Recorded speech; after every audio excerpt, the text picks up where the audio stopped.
Let me tell you how I got a job that I wasn't even qualified for and the lesson that I've learned that will be beneficial to you. Now, this happened many years ago. So I just finished high school and I was applying to various British universities. I ended up getting accepted to some of them. And even though I already had that acceptance letter, I needed to wait for a year because I simply applied too late. So rather than just sitting on my ass and not doing anything, I really wanted to do something that would help my career. And I didn't just want to get a regular job. I wanted to get a type of job that would open the doors to new possibilities. So I remember that at some point they were organizing this big job fair in my city called Toruń. It's a Polish city. And a lot of people told me, listen, you gotta go there. There will be a lot of international companies, and if you want to work abroad or if you want to work here for a legit company, you have to go there. So of course, I dressed up properly, I got myself into the winner's state, I got in there and I saw a lot of people, right? But it turned out that most of those companies were recruiting people for physical work, picking up strawberries in Sweden, picking up some other fruit in Italy or Greece or some other place. And even though there's nothing wrong with those types of jobs, this wasn't something that I was looking for. I was looking for a job that would give me an opportunity to learn, right? To interact in business, to develop that business mindset. So I was looking around and at some point, I noticed a guy in a suit looking very serious and no one was talking to him. And next to him, I saw a sign, Allianz. Now at that time, I had no idea what Allianz was. It looked familiar, I saw it before, but I just couldn't connect the dots. But the guy looked so serious and I was surprised that no one was talking to him. So of course I had to find out.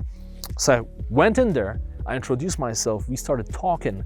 He explained to me what the company was about, but he also said, listen, unfortunately we don't hire students. We only hire graduates. And that's when I broke the news to him. I said, you know, actually, I'm not a student yet. I'm gonna be a student. I just got those acceptance letters, but I'm not a student yet. I'm 18 years old. So he said, yeah, of course, then, you know, especially considering this, we cannot hire you. But I kept talking and I just kept digging and we had a good conversation about the economic crisis. We were talking about studying abroad. We were talking about various things. And at some point he said to me, you know, you seem like an interesting young guy. Come to my office. Let's see what's gonna happen. I need to wrap my head around it. I don't know if I can offer you anything, but come to my office. This is my business card. Call me up. We will arrange it, and let's see what happens. I was like, wow, okay, that's an open door. I have to get right in there. So to make the long story short, I showed up at his office. We talked, and he said to me, you know, Jimmy, I normally don't do it. In fact, I've never done this before, and we don't even have an internship program, but I'm gonna make one for you. We will just create like a basic agreement, and you will be officially our intern. Now, we cannot pay you anything, but what you can do is you can come in here and you can shadow all the people working here. You can use the equipment, you can learn, and hopefully you can help us with our marketing, with our branding and other things. And of course, I said yes. It was one of those golden opportunities. I saw all of those people in suits doing big things and I figured, hey, it's such a tremendous opportunity to learn what this business was all about. So to make the long story short, I started working as an intern. And at some point, because I was really creating results, right? They were quite shocked. They told me, hey, you are actually creating a lot of results for us. Your ideas are being implemented. They told me, you know what? Would you like to become a full-time insurance agent? Would you like to do that? Would you like to get certified? Now, the first thought was, well, I still remember how they told me that it wasn't possible because I was too young. But now they were offering me this opportunity and I'm like, well, of course, I'm gonna take it, right? I'm sure that you would do the same. So I said, yes, I'm gonna do it. So he explained to me that I would have to pass a test, I would have to do all types of certifications, go through a training program. But then once I do that, I'm gonna become a full-time insurance agent and I can actually make money and have my own clients. And I was thrilled, right? So I did all of those things. I worked as an insurance agent at the age of 18. And then at some point, I thought to myself, you know what? Why am I doing all the cold calls myself? What is the point? Why not get some help from someone that I can pay a bit less and then spend most of my time going to actually meet people? What is the point of me being on a phone if I can use my time more effectively? At that stage of my life, I was really into personal development. I was already learning about principles such as the 80-20 rule, the Pareto principle that I talk about in my courses, the Parkinson's principle, and other productivity principles. So I figured, why not just outsource it and figure it out? And everyone in the office thought I was crazy. Like, why would you do it? Why would you pay someone else? Like, why don't you do it yourself? But I really wanted to try. So I went to the university in Torun. I put those job posters and I basically said, hey, I'm recruiting telemarketers. And a bunch of people showed up. So I was 18 years old and I was interviewing people who were 20-something, 23, 24, 25 years old to become my telemarketers. And I hired some people, I trained them, and they ended up working for me. So why am I telling you this? And by the way, long story short, I ended up going to the UK to study. I had to finish my contract with that company, but I learned a lot. But I'm telling you about this because it was one of those breakthrough experiences in my life. It taught me so much about business. It taught me about interacting with clients. But most importantly, it taught me that it's important to be bold. And just because someone tells you that something is impossible doesn't mean that it's actually impossible, okay? And very often as humans, we shoot ourselves in the foot. We simply assume, well, so-and-so said that this is impossible, therefore I'm not gonna even try. So most people don't even try. Let's say that you wanna get that really amazing job, but you say to yourself, well, I guess everyone wants to get that job, so what is the point?